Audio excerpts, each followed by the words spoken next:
I'd like to introduce our second speaker for the day now, Nadia Masterson, who's the Manager of the Prevention and Population Health at SA Health, to share the learnings of the SA Health's Healthy Workers approach.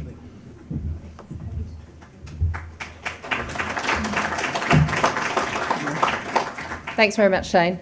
We're going to follow Tim Mayor's lead and we're going to stand up and have a stretch because it's been a while sitting. I'm going to take a glass of water. So, thank you very much. I'd like to just start off by acknowledging that this is certainly a team effort, and so I acknowledge our Healthy Workers team, Corey Stewart, Danielle Proud and Isla White, and they're all here in the room today. Put up your hand, ladies. Where are you? Oh, small hands. There we are. All right. So I'm going to speak a little bit today about Healthy Workers and our journey since 2011. I'm going to speak a little bit about some of the preliminary data we've had and we've collected over this time.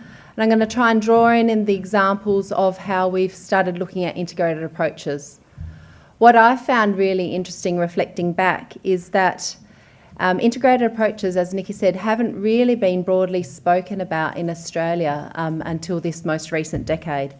And certainly, Healthy Workers, honestly, wasn't explicitly set out to use an integrated approach.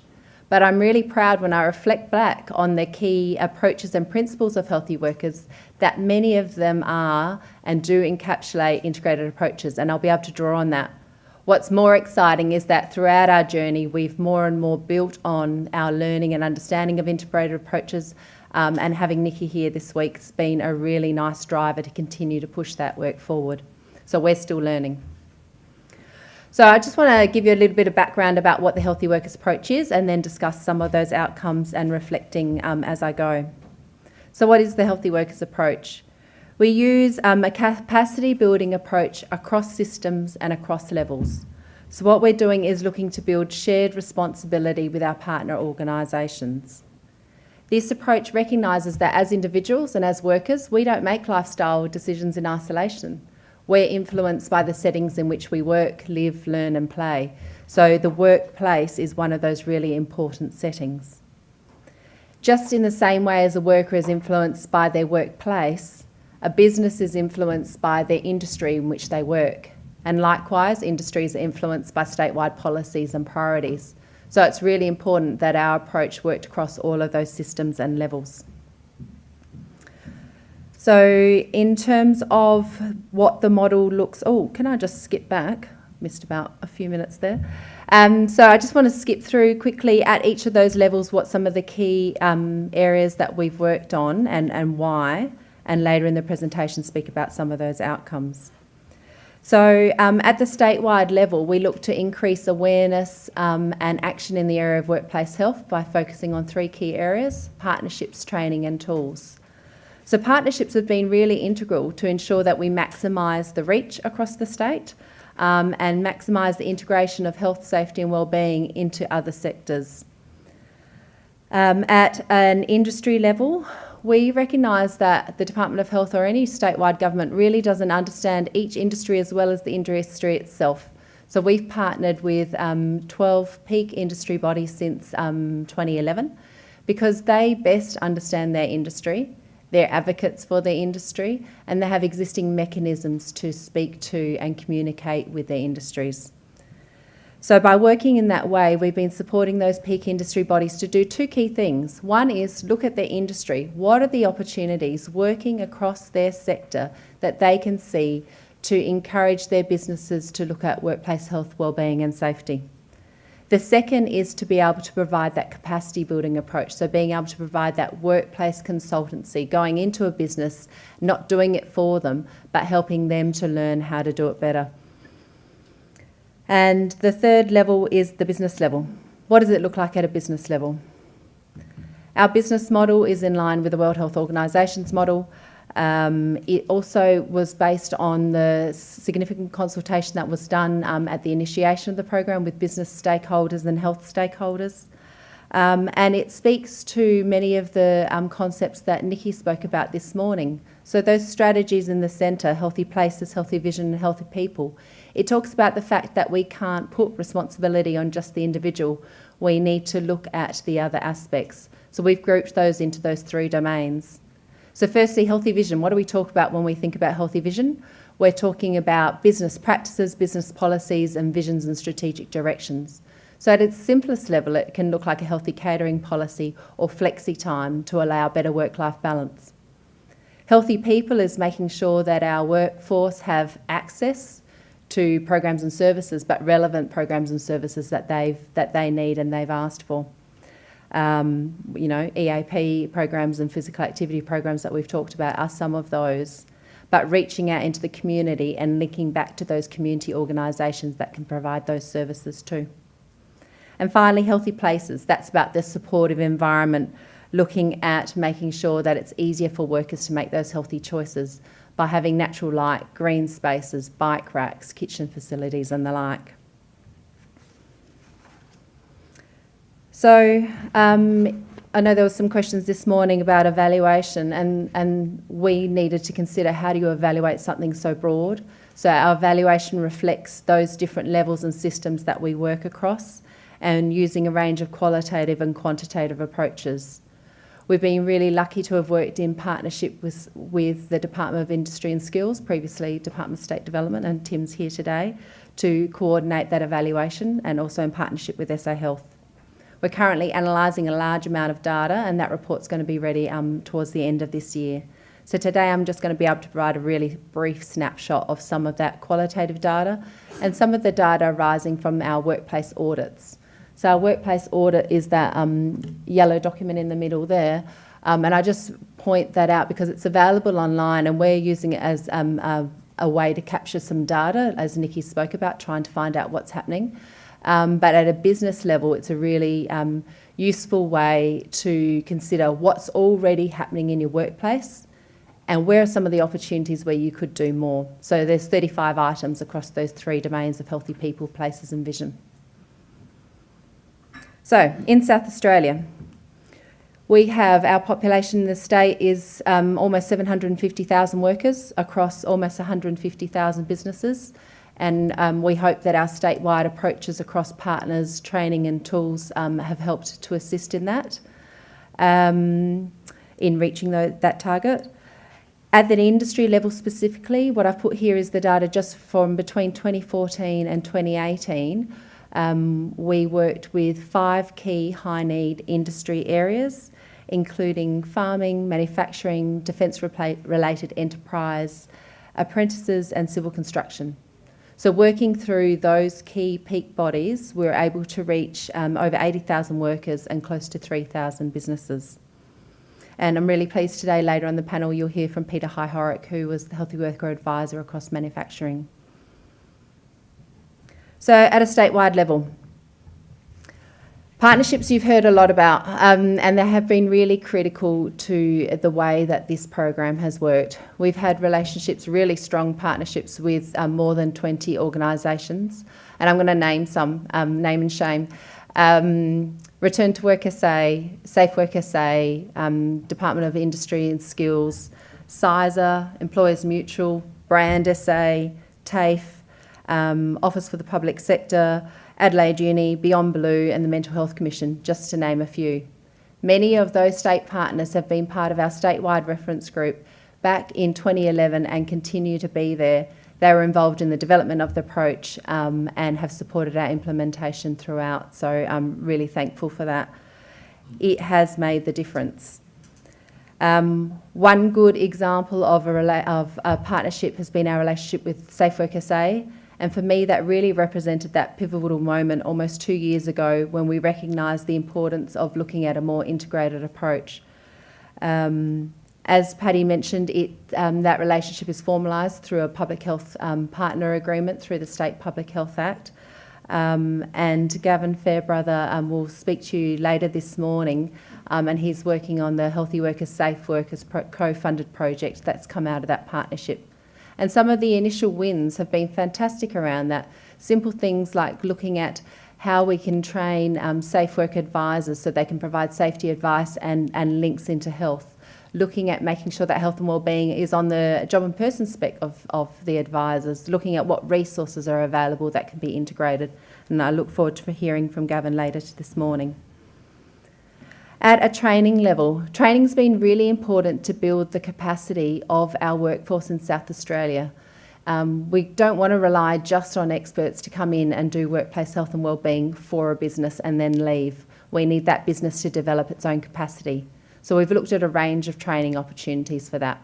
So the first training opportunity has been looked at working in partnership with registered training organisations such as TAFE. So what we've done is developed a workplace health and wellbeing module, an accredited module that sits within vocational training requirements and vocational training programs. So for example, if you do a Diploma of Business Administration through TAFE, you can choose as an optional module workplace health and wellbeing, so that we can build our advocacy of our workforce for the importance of workplace health, but also the skill set around that. The second training opportunity has been looking at our Health and Safety Rep or HSR training program, and you may know that there's a health and wellbeing module that's been accredited through, endorsed through the Safe Work SA training guidelines, so the training providers can provide that. So I know that Gramac, Business SA, and SA unions are currently providing that module. If you're a HSR rep out there and you want to learn more, you can choose to do that module at your first, second or third year or your retraining year. Just over 18 months, we've had 100 people already do the accredited module in health and wellbeing training, so that's great to know that there's lots of people out there. Okay. That was statewide. What about at an industry level? We've had a large number of sustainable changes, and it'll be really nice when that's pulled together in the final report. One of the key things has been looking at training and looking at the integrated approach of looking at pre-existing training that's often been safety focused at an industry level and building in health and wellbeing into that. And our peak industry bodies in civil construction and apprentices have certainly done this. This quote just shows an example of how integrated approaches has become normal culture and moving beyond a culture of compliance. So the other examples have been workplace health and safety handbooks and online tools that have been safety focused have now had health and wellbeing integrated into them in the farming and apprentices sector. Industries that have awards categories have simply included a new award category around health and wellbeing, or indeed included extra criteria around health and wellbeing into an Employer of Choice award, for example. And websites who have industry information there have been able to tailor information for their industry around health and wellbeing. So what about at a business level? I'm about to show a complicated slide, so I'm going to preface it. The workplace audit tool that businesses can use to assess where they're up to, that I mentioned before, is grouped into people, places and vision. We've been able to collect what businesses were doing before they had the support of the Healthy Workers program and what that looked like after. So this slide shows that grouped in those 35 items across those three domains. And what this slide shows is the change in percent of businesses that implemented these healthy workplaces from the Healthy Workers Initiative beforehand and then after the support. And what you can see in the solid colour above the midpoint is the positive change in growth in businesses using those strategies, and below the midline in the faded colour, those moving in the opposite direction. So what's really great to see, if you start off with just the people strategy, is the huge increase in growth of businesses using strategies around people. So the top strategies there are 77% of businesses are displaying health information for their workers, and 76% of businesses are using qualified professionals when running health information sessions.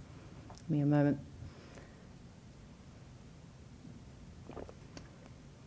Moving on to the places strategy, you can see that we've had really strong, I think I've read the wrong one, really strong movement there, with 43% growth in businesses having available healthy eating options, and 26% of businesses growing in terms of providing ergonomic and hazardous assessments and bike and locker facilities.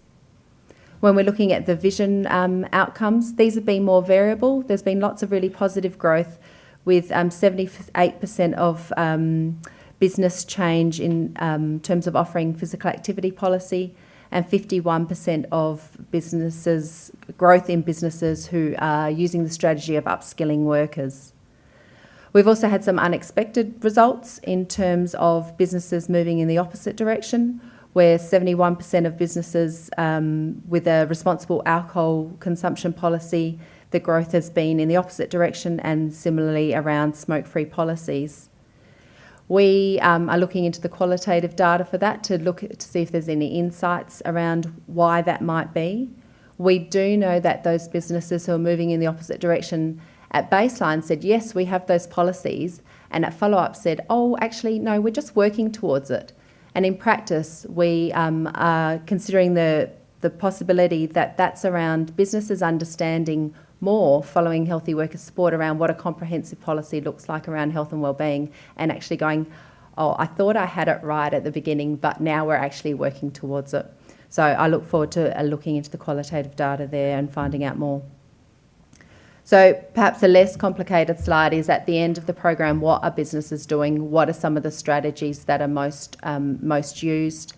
You can see the people strategies there are really popular, and they're the ones I mentioned around sharing information and communicating that information.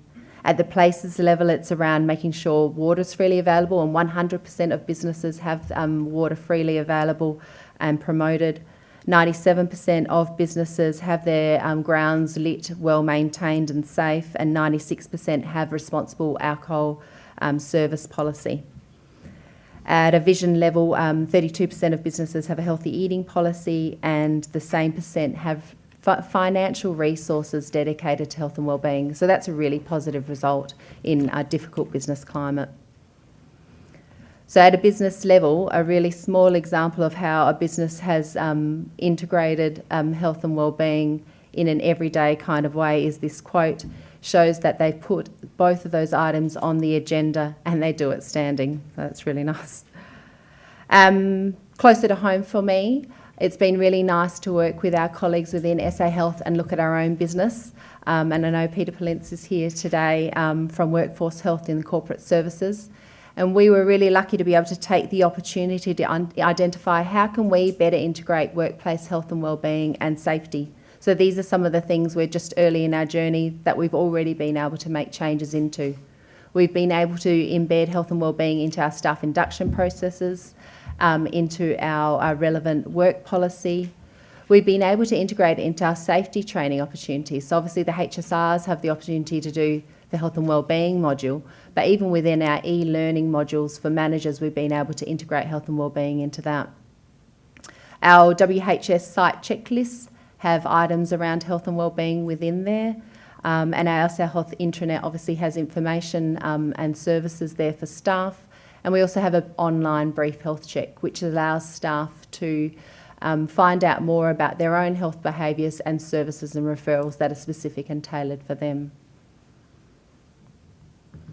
So at a worker level change in terms of how the businesses have reacted to the support they've received at their industry level, it's been around creating those healthy workplaces. So there's a handful of quotes about some of the benefits that employees have gained from the work around workplace health and wellbeing. And it's been around weight loss, quit smoking, and I really like the last quote, it's just around the prevention of musculoskeletal disorders. So, rounding towards the end, what are some of the factors at the business and worker level that can facilitate participation in workplace health and wellbeing? Many of these here you can see actually relate to our healthy worker principles, and the key ones are around, first up, having leadership support and commitment, making sure you've got champions in the workplace that have the capacity to do this and can support staff. tailoring the program to make sure it meets those most in need, and consulting so that it actually matches employees' interests. So this is well supported by the literature out there. We've also found through our qualitative data what are some of the barriers, and these are nothing new. If we asked around the room what are the barriers to workplace health and wellbeing programs, you'd all say similar things. But it does remind us again, without leadership support, it's really hard to do these things. Without dedicated resources, whether they're financial or simply staffing or time, it's difficult. We need to ensure that staff are involved so programs are relevant and that things are communicated with them. And we need our champions or our people in the workplace who are doing the work to have the right capacity and skills. So, how do we keep the momentum going? You've heard a lot from Nikki today and a brief bit of information from me, and you'll hear more this morning. But the first thing I'd say is reflect on your own health and wellbeing approach. The questions to Nikki this morning have been really great because you're thinking about what you're doing, where do I go next? The other thing is we've got a whole raft of free resources at the SA Health website. We've also got a booth out the front. So please come and say hello, find out what tools and templates we've got, free services for workers and links to all our partner organisations and the great work that they do. Also, access training opportunities yourself or people in your business. Think about what level and what type of training. There's even more training opportunities available other than the ones I've mentioned, and they're all listed on our website. Come visit us at our stall, sign up, subscribe to our email newsletter. It's hard to keep up to date with all the evidence and information that's out there. We can provide snippets of information to keep you committed and going, and you'll also find out when our evaluation report's released. And finally, we're really excited in terms of building on the outcomes of the Healthy Workers industry approach. We've partnered with Business SA in an across-industry approach where Business SA are going to be supporting peak industry bodies right across the state around how they can better support their industry in workplace health and wellbeing. So Kylie Cox is here today. She'll be at the Business SA stall. If you're not a peak body yourself, encourage your peak body to find out more, pick up information or send them the link. So thank you very much, and I look forward to the rest of the morning.